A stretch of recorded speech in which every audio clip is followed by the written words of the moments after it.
Welcome to The Beat, everyone. I'm Ari Melbourne. We'll begin following these two major stories that have upended the United States. Millions of Americans protesting this weekend.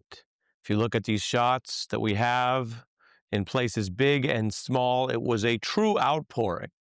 And that comes against the political violence that we see there in Minnesota, that terrible, tragic assassination this weekend that we're covering.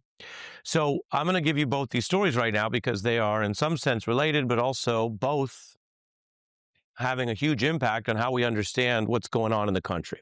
I can tell you that in Saturday, when you count it all up, over 5 million people turned out for these No Kings demonstrations. What you see on your screen is just one shot among so many, because if you fan out around the country, it was over 2,000 cities and towns in, of course, states red and blue where people gathered. The visuals sometimes quite striking.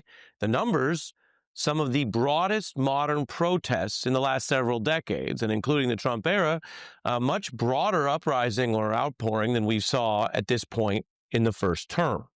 Cities stretching from coast to coast: Seattle, Phoenix, Atlanta, Tampa, Chicago, New York. Millions of people, some who'd been planning for some time to do the No Kings messaging against the unusual birthday/military parade that Trump had long planned. Others, we could see this in indications that we got in our coverage over the weekend, deciding just in the last few days to come out after a week where we saw some of the most intense clashes of this term about the use of federal power, National Guard, and even military power on American streets. All of that against the immigration protocols and raids that continue to really drive questions about what kind of country we're living in. This is a First Amendment right. My dad used to say, the greatness of America is the right to protest for rights. We have the voice and we can help the people who don't have a voice. We have to do that. What we're seeing is this administration continue to run afoul of the law. Well, we haven't had a king since 1776. We want to keep it that way.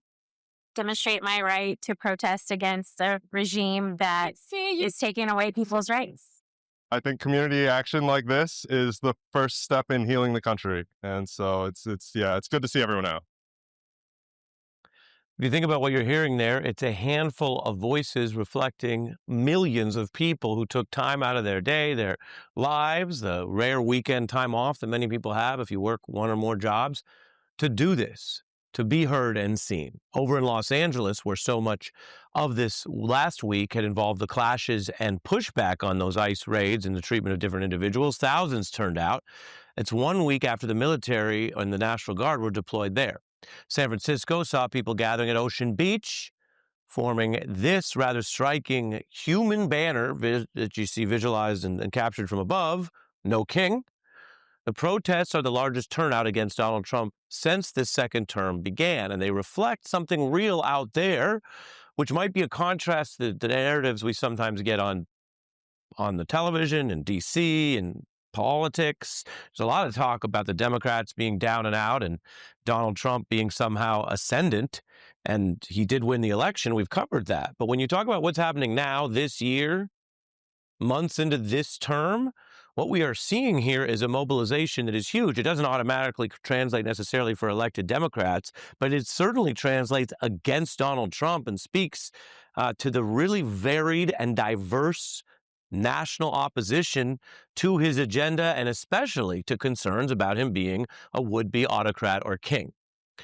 There were blue states and big cities. You've seen some of those. But in red Idaho, thousands showed up in front of the Capitol building.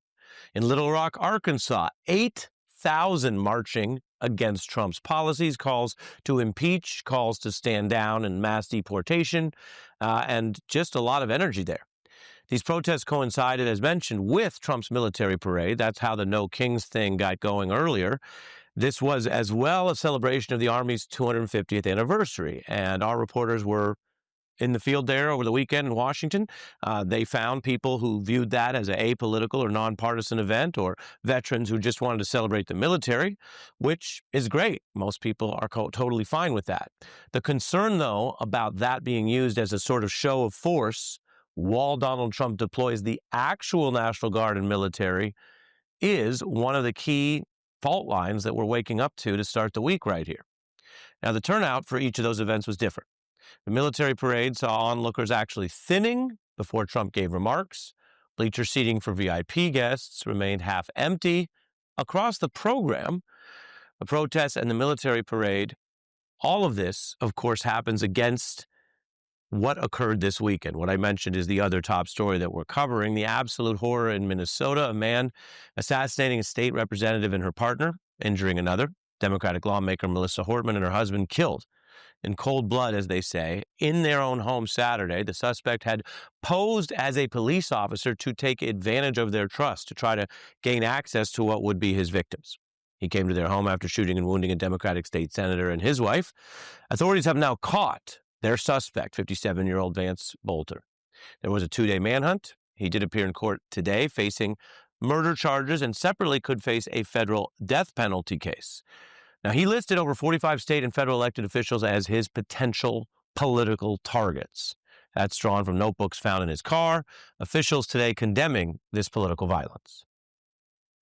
And this was a political assassination, which is not a word we use very often in the United States, let alone here in Minnesota. It's a chilling attack on our democracy, on our way of life. I hope it's a wake-up call to everyone that people can disagree with you without being evil or needing to be killed or hurt. That is the state of the authorities' briefing and the call for people to find other ways to address our political differences. But political violence right now is a problem so grave it is becoming almost routine. The New York Times reports, likening it to school shootings, where slowly but surely political violence has moved from the fringes to an inescapable reality. Violent threats, even assassinations, attempted or successful, have become part of the political landscape, a steady undercurrent of American life. Now, we cover these things, we live through these things. Each individual incident will have its specific facts. Some take longer to learn. There are shooters who've proven to be essentially lone wolves or just completely mentally unstable. There are others who seem to want to at least join or be a part of some larger political movement, effort. The rising violence, we know, has targeted individuals who are members of both parties, from Democratic lawmakers this weekend and former Speaker Pelosi's home invasion to Republican leaders like Steve Scalise and last year, then candidate Trump. Well, this is a risk and a problem across the spectrum. We do know that. And authorities are careful when investigating motive or cause in any case. More broadly, there's also a context, because more than any other leader in modern times, Donald Trump has engaged in official acts, uses of his power to help the people who are violent. He used his pardon powers on his first day in office to free people convicted of political violence. People who targeted Congress, who brutally and violently attacked police, and even the most serious offenders once thought unthinkable to pardon. He pardoned and freed from prison those convicted of violent crimes against the United States itself, including sedition. Now, over the weekend, Donald Trump did clearly condemn the attacks in their aftermath. He also, reporters note, has spent years raising the temperature on the mainlining and the rhetoric around potential violence.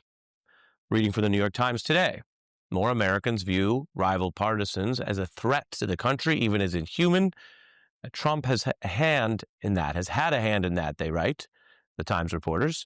He has signaled at least his tacit approval of violence against his political opponents. He encouraged attendees at his rallies to knock the hell out of protesters, defended the rioters on Jan 6, who clamored to hang Mike Pence. That, of course, political violence against a Trump ally who had just refused to break the law. The Times continues, quote, one of his first acts in his second term as president was to pardon those rioters. The pardons I just mentioned that, of course, used power to free the convicts of political violence from U.S. prisons. Now, this weekend, many Republican leaders, elected officials in Congress, did condemn the attacks. Some prominent MAGA voices, though, minimized or lied about these attacks, just as some did during the 2022 attack on the Pelosi household. take an example that is notable. Over this weekend, Republican Senator Mike Lee spreading misinformation after the attack, showing the murder suspect here, posting this to his many followers, and stating, quote, "This is what happens when Marxists don't get their way." Then he made what could be called a sort of tasteless murder joke, linking the attacks to Governor Tim Walz with this sort of pun, Nightmare on Wall Street. Lee, viewing the assassination as a chance to jump in and blame the left, when in this instance it was liberal lawmakers targeted, and authorities viewed this and have said it was politically motivated violence. He was doing this during a manhunt, when it would be, of course, unknown whether further lawmakers or police or citizens could be hurt. This is how he is using his platform, his power, his followers. The senator trying to basically outflank MAGA figures in the conservative state of Utah. He has folded on any past objections to Trump, as The Atlantic recently documented in a profile of this Republican's now many reversals. You need the history and the context to see how someone who is a U.S. senator, who is in our leadership body in this country, responds to political violence that way. Lee pushing a kind of vitriol and misinformation in the face of dangerous political violence, even as a manhunt is underway, even before the person is caught. And so tonight we should also note it is a long ways from how Senator Lee opposed Trump throughout the 2016 general election and said it was Trump's irresponsible statements that were his reason to avoid associating with him or empowering him. I've been thinking a lot about some of his statements and how they're affecting people, how they make me feel. I wouldn't hire that person. I wouldn't hire that person, wouldn't want to be associated with that person. And I certainly don't think I'd feel comfortable hiring that person to be the leader of the free world. Yes, you can hear the politician's pauses, the idea that this is coming from a deep place and that it pains him, but he certainly wouldn't want that person in charge.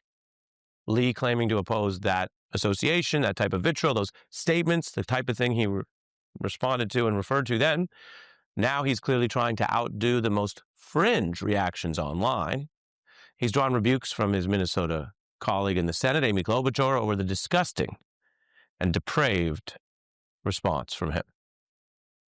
And so, in that sense, both things are true. There are political leaders in both parties who have clearly condemned what happened this weekend, this type of assassination, and President Trump himself said so.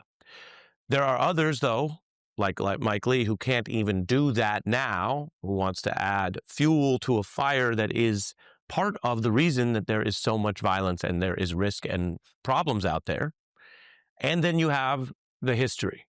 Is it enough in America to say the right thing for a day at a time if you use your power to coddle and free the individuals who have done some of the most notable political violence of the last several decades, the convicted sedition and insurrection at our Capitol? It is not to say these things are all causal. I've taken great care, as many journalists have, to tell you what we know about this individual and talk about how each case can be different. But it's also not a time to cover our eyes and pretend that we didn't just live through years of escalation, rhetorical and through the use of governmental power, that says sometimes some violence will be excused, minimized, lied about, or even rewarded. Because that is also part of the environment we are in tonight. Now, that suspects list included Minnesota Congresswoman Kelly Morrison. She is our leadoff guest, along with Eugene Robinson, when we're back in 90 seconds.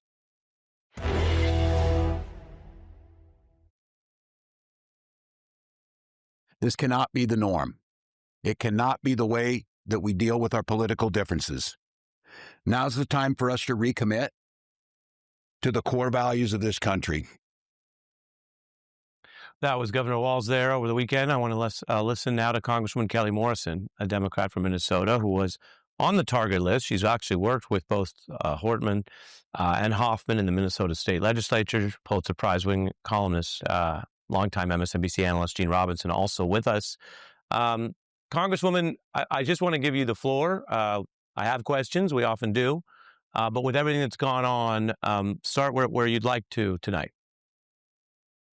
Well, thanks for having me on. It's hard to put into words how shocked and devastated we are here in Minnesota. We lost just a giant in Melissa Hortman, and of course her husband Mark. She is a beloved leader here. I think she will go down as the most consequential Speaker of the House in Minnesota history. She was a masterful legislator. She was a tough negotiator. She had a wicked sense of humor. She was kind and compassionate, and she was a fierce fighter for Minnesota. And her loss is just overwhelming. It's a very sad day in our country. It's a very sad day in Minnesota, and I see it as a very sad day in our country. Of course, I'm also praying for the full recovery of Senator Hoffman and his wife, Yvette. And we're grateful for state, local, and federal law enforcement who have worked tirelessly all weekend to bring this assassin to justice. But we're hurting here in Minnesota. Yeah, I hear you on that. I appreciate you on that. Gene, I mentioned what we always mention. This is true at the Washington Post, in our newsroom, everywhere. You take each case as it comes. Sometimes you learn things over time. In journalism, to say nothing of criminal law, causation is something that is not usually even possibly provable on the first few days of many stories. So I don't refer to causation when I refer to a history of escalating minimization and sometimes rewarding of violence here. And so I'm curious your, as always, reasoned, responsible, but thoughts or concerns about that tonight. No, that's absolutely true, and I'm very concerned about it because that's the atmosphere. You're absolutely right about causation, and the first thing you learn in journalism is never assume. You never assume anything. You can't assume that it's because of this rhetoric and because the people say things that they didn't used to say out loud, at least. You can't assume that that's why these horrible murders were committed and shootings were committed. Nonetheless, it is the atmosphere. That is where the country is. It's not where we were a decade ago or a decade before that.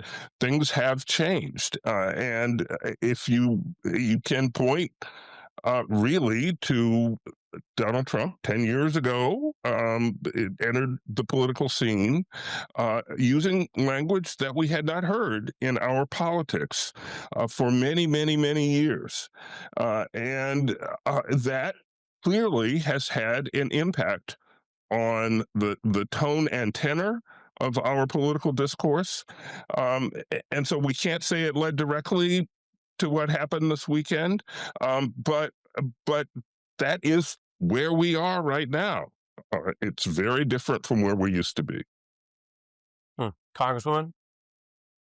Well, and I think that's why this has to be a watershed moment where political leaders are very clear in their condemnation of political violence and heightened violent rhetoric.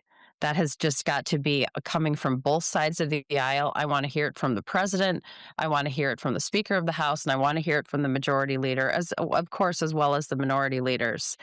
But we just have to decide as a country that we're not going to live like this.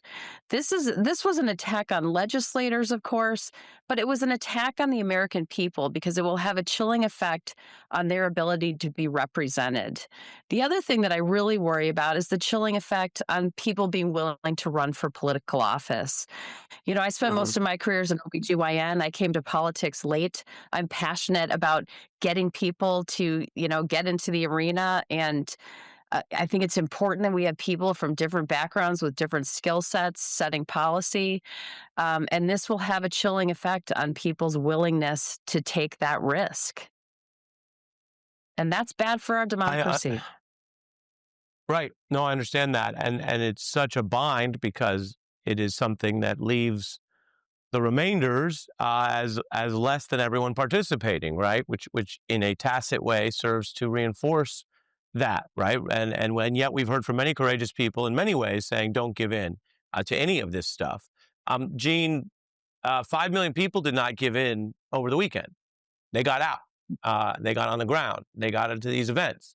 And so I want to play a little bit more of what we were hearing. This was folks talking to our colleague Jacob. Protesting on behalf of someone? Yes, and also because this is against the Constitution, I feel like it's deeper than just deporting immigrants. It's going against our rights as people and especially as American citizens. I didn't expect to be fighting fascism in my 50s. We need to stand together as a people to realize that this is democracy. It's not for kings. Gene, your thoughts on the mass mobilization we're seeing? I don't know about you, but I'm old enough to remember October of last year when some people said, oh, this whole autocrat thing, it's overblown. And always talking about Jan 6. And some of that's politics, so people can debate the closing argument. But it doesn't look overblown if you warned that somebody was going to potentially abuse federal power. And now they've been slapped down 7-2 by the Supreme Court for that.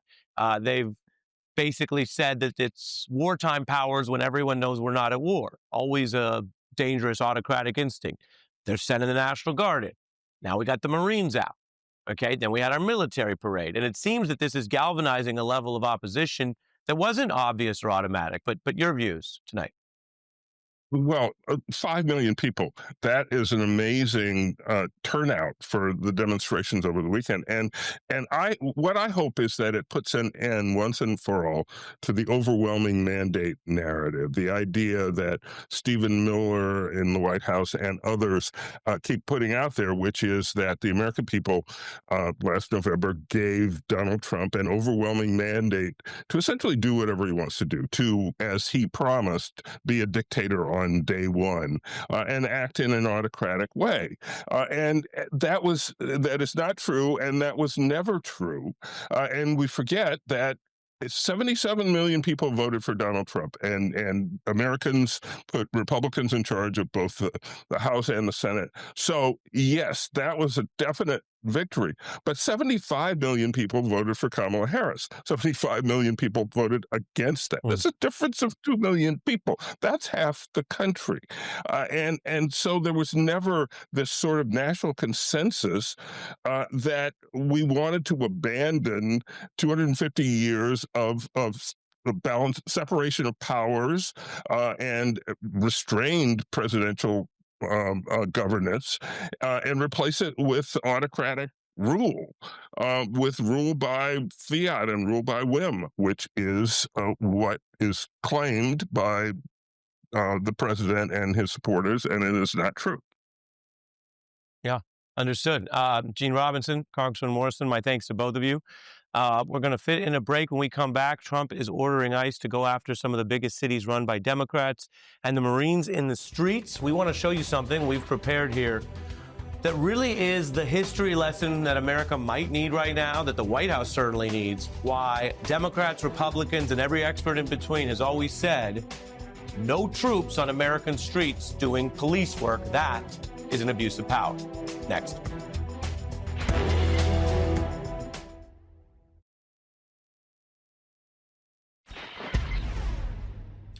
We've been looking at the absolutely massive Trump protests this weekend, 5 million people. The larger context has been an escalation in the use of federal force, a virtually unprecedented move by Trump to deploy troops on American streets, Marines out in L.A., and continuing to insist on using the National Guard over the objections of a sitting governor, which hasn't happened in 60 years.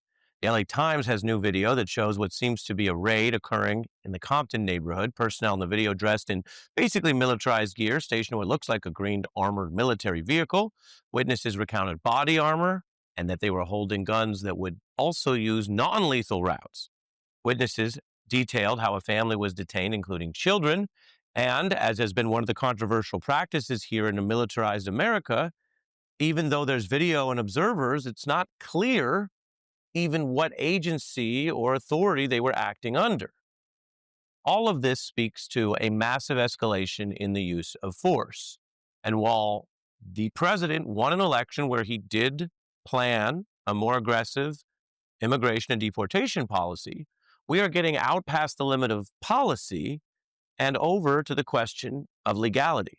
Indeed, some of these immigration moves on certain grounds have been limited or paused because even the Supreme Court has found emergency powers Trump claimed are not allowed.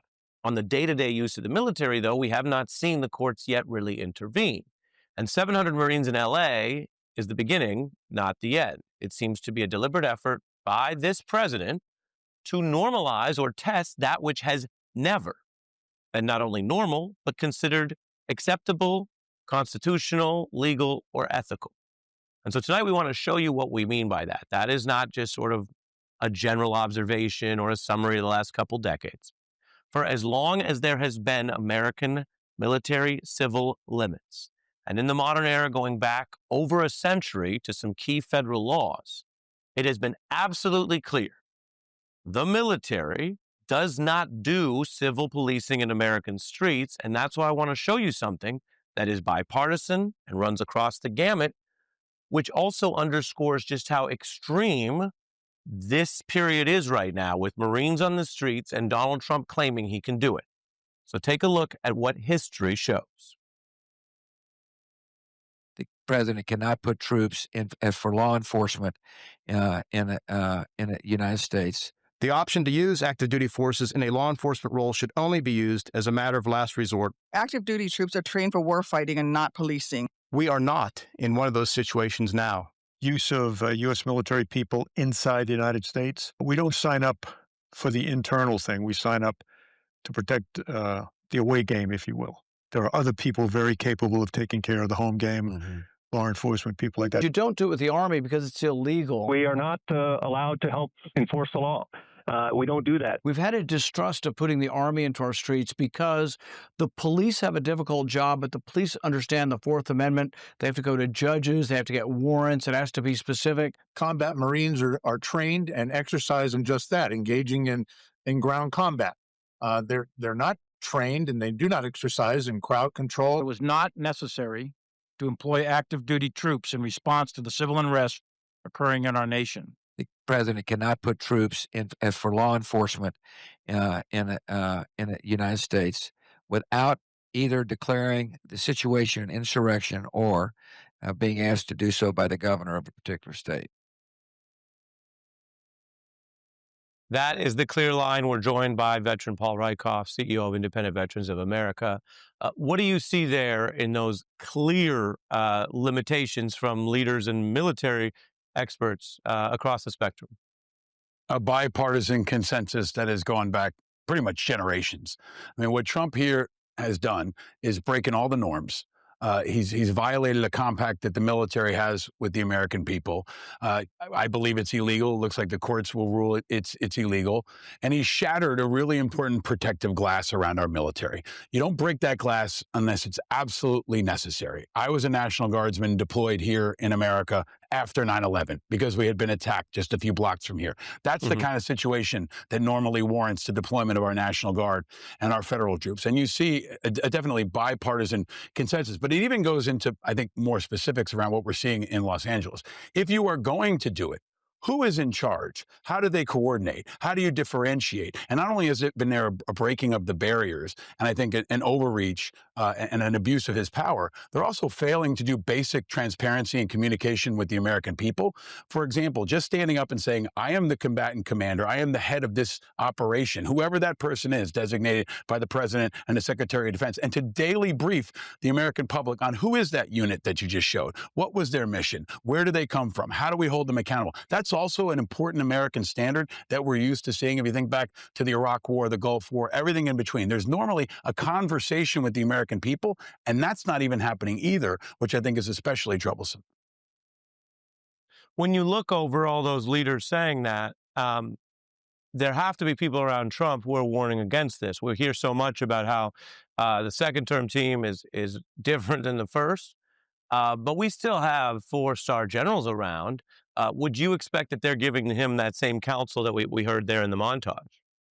I hope so. I mean, that's what's expected of them. That's their duty right now. And I hope and encourage that to happen behind closed doors right now, and even externally, if it's possible. If they can speak out in whatever way they can, I think now is a point for them to do it, so we're not just pulling footage from years ago. And everybody that you saw there in that montage as well, everybody from President Bush to General Kelly, they should all speak out again now and update the American public on how this is unprecedented. And it also, I think very importantly, Ari, I think you and I talked about this a little bit this weekend, it endangers everybody involved. It endangers ICE agents, it endangers the police, it endangers the troops, and it lowers the confidence that the American people has in all of them, which puts everybody in a dangerous situation and makes all of us less safe. So the number one thing the commander-in-chief has to do is keep America safe. And nothing about this situation that could very easily go sideways is keeping us safer. Well, let me give you the floor to build on the point you just referenced, because yes, we were discussing this in breaking coverage over the weekend, but you call a doctor to do one thing, and it's different than what you call a security guard for. But a security guard is still supposed to keep the place safe and avoid unnecessary injury and death. The soldiers who are only deployed in certain scenarios abroad, SEAL Team 6 or what have you, are supposed to be very effective at lethal force. We have a system about when they are sent, but that's what they're sent for. So what position does it, as you said, does it put them in if you're supposed to do a different job on the home front than what you were trained for years to do, which is under the right authority, kill precisely? It puts them in, I think, the worst situation imaginable. Being deployed overseas to Iraq or Afghanistan is actually more clear than being deployed to Los Angeles right now. This is a place with no clear mission, with no rules of engagement, a lack of oversight and coordination, a lack of public accountability. It is a recipe for disaster, and it is a recipe to remove the popularity of the American military that we've worked for decades to rebuild after Vietnam. This is shooting a hole in all of that. Every 18-year-old that's in the National Guard deserves the respect and support of the entire American public. And whether they're in SEAL Team 6 or they're in the California National Guard, they are less trusted right now. They are less respected. They feel overly politicized. And even if it's only with a portion of the American people, that's unnecessary. And I think very bad, not just for our military and for Los Angeles, but it's very bad for our democracy. The all-volunteer military is great for our military, but in many ways, it's not great for our democracy. And this is a point where that military-civil divide is really, really dangerous and could go sideways in any number of ways, especially if the president doesn't communicate it, doesn't consistently convey the mission and the clarity and keep the American people updated and responsive to their very reasonable questions like the one you just showed about this one example in Compton. Yeah. Paul Rieckhoff, thank you very much. Really important points. By the end of the hour, we will hear from the actor and creator Lena Waithe making her Beat debut. But first, the admission from Trump on the actual costs of this immigration policy.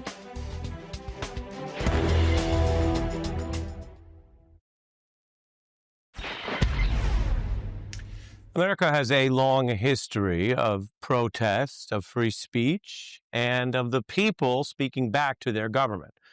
Some protests are initially punished, sanctioned, and attacked only to catalyze widespread change. You can think of the Vietnam protests, the women's movement, and of course, many different types of civil rights protests advocating for the rights of Black and brown Americans. The ICE raids and the mass deportation policies sparked a part of the protests we saw this weekend, and Donald Trump's response is to claim he's not backing down at all, which, as I mentioned in history, is something we have seen before, even if it later leads to people backing down. Today, though, he's posting online saying, if anything, he will be escalating raids in a series of cities, LA, Chicago, New York, the core of what he calls the Democrat power center, making a quite explicit admission that he views this as at least partly partisan warfare, using the police services and immigration as a way to go after the opposition party. That, like the use of the military, is not normal. It is suspect. Very few American leaders have ever admitted that, even in the Nixon era when they were doing it. They at least would deny it. As for how this is all working out in policy and in the real economy, well, Donald Trump has admitted it may, in the short run, hurt the economy. Indeed, some of the raids have now been drawn down or back on places like farms, hotels, and eateries. Trump concedes those industries are having a hard time finding workers because, as a practical matter, they rely on the undocumented. And that's been sort of a tacit agreement in American economic life. People are seeing these videos of agents going not to some crime or gang center, but to places where people who may be undocumented immigrants are trying to do the work that sometimes nobody else seems willing to do. There are also videos of agents forcibly detaining what appears to be an American citizen. Here. Look how you got my hand twisted up. I'm American, bro. Bro,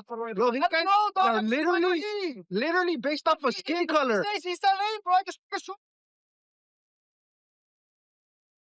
There are Trump voters who are concerned that this has all gone too far or at least hit home too much. A Florida roofer saying that they can't even continue their company workforce after one ICE raid. You become their friends, just not an employer, but a friend. And you see what happens to their family. It's quite a shock. You voted for Donald Trump? Yes, I did. While he agrees with most of the president's policies, he thought the Trump administration was going to focus solely on deporting criminals. Buyer's remorse? I don't know. A little bit. A little buyer's remorse and a little bit of, quote, shock about Donald Trump yet again doing what he did say he would do. Empathy may be increasing in America right now, and we probably have a long ways to go. But understanding that these policies and this level of force is being used against many, many people who are not criminal or breaking other criminal laws other than just being here existing and often trying to get an honest day's labor. We will stay on this story as people learn about how it's really going down. Fit in a break and come back looking at the Obama effect in Chicago politics.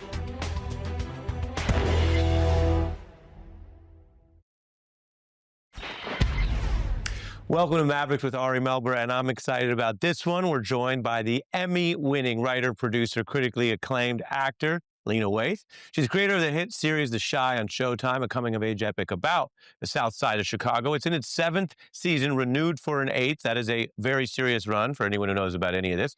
She also both starred and produced the hit Netflix series Master of None. She won an Emmy in the Outstanding Comedy Writing category, was actually the first Black woman to do so. If you want other accolades, Time 100, not easy to make. We haven't even had many Time 100 people in here. She's also founder of the production company Hillman Grad, host of the podcast Legacy Talk.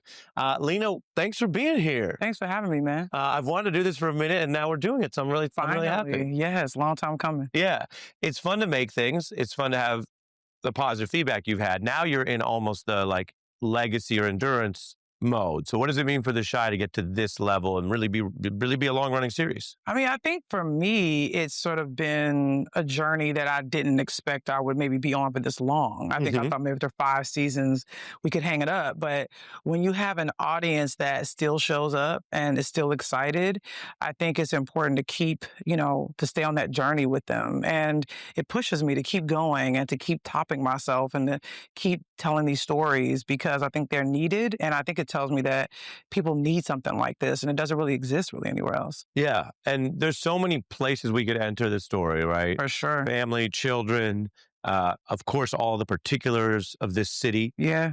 But we'll start with the politicians because that's sort of our bread and butter. Oh, yeah. We deal with that. We get a little into politics. Yeah. And have a show about Chicago and not deal into politics a little bit. Yeah. And America knows some ones that they like Obama, but a heck of a lot of ones who've gotten into trouble. Absolutely. Let's look at how you guys do it. I'm here to propose we open a mental health clinic on the south side of Chicago. Our focus should be healing ourselves from the inside out. I'm not here to give you talking points. I'm here to ask questions. Like, why in the last 15 years has Chicago lost over 250,000 Black residents because they can no longer afford to live here? Today, I'm going to change our city forever. I've decided to defund the police. How much of this is what you're channeling, what's out there, and maybe what you're imagining, what's not real yet? It's interesting because I think there's something to writers have to show us a truth that we know exists and just show it to you from different angles. But then also we want to have a world that is one that we imagine could be real, but isn't quite there yet. And I think we want to be a mix of those two things on The Chi. We want to talk about what's really happening, what's really going on, but then we also introduce new ideas. Like we have these sort of men's circles where gentlemen sit around and talk about how they're feeling, and we have a politician that's talking about mental health and how that's a priority. And I also talk about, the wage gap and how people sometimes can't afford to live in the cities that they grew up in, which is not just a Chicago issue, but it's an issue that faces a bunch of cities, New York being one of them. So I'm a person that, grew up, listened to the Rainbow Push Coalition, and my family was very much involved in making sure they had a voice in what was happening. And that's just something that's in my DNA. So it's going to find its way into the creative. Yeah, and I'm curious because an observation about some of your work, you could tell me if I'm wrong, is there's a comfort with new ways of being and sensitivity, but then it's not soft. You know what I'm saying? Like there's a thing where sometimes it gets soft and it's like, it's really nice to make a children's book, but that doesn't usually pass for an adult show that's cutting edge. Yeah. Here's how one review put it in the Times, that you have this hometown affection and tough love. The danger of this kind of story, they write, is it could define its characters as personifications of social ills. But what emerges as a child gets room to breathe is while it unfolds from a crime, it's not really a crime story. In some scenes, it momentarily becomes a kind of South Side Freaks and Geeks. Your thoughts? I mean, I'm really honored by that. I'm a big fan of Judd Apatow. He knows that. And I think the reason why is because he makes work that endures and he tells stories that are true, but also that have this very unique honesty. And I think I identify with the, gender I was assigned at birth. And there are things that come with being a woman in the world. Terms like ladylike, something I kind of don't necessarily subscribe to. And people often expect women artists to be soft, to be comforting.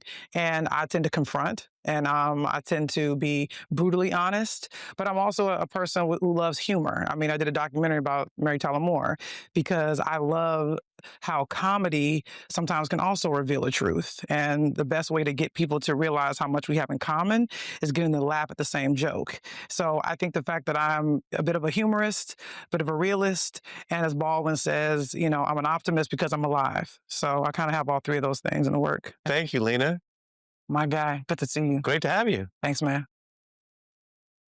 Lena Waithe here, msnbc.com/ARI to see even more from our special sit down if you want to go online. That's our time.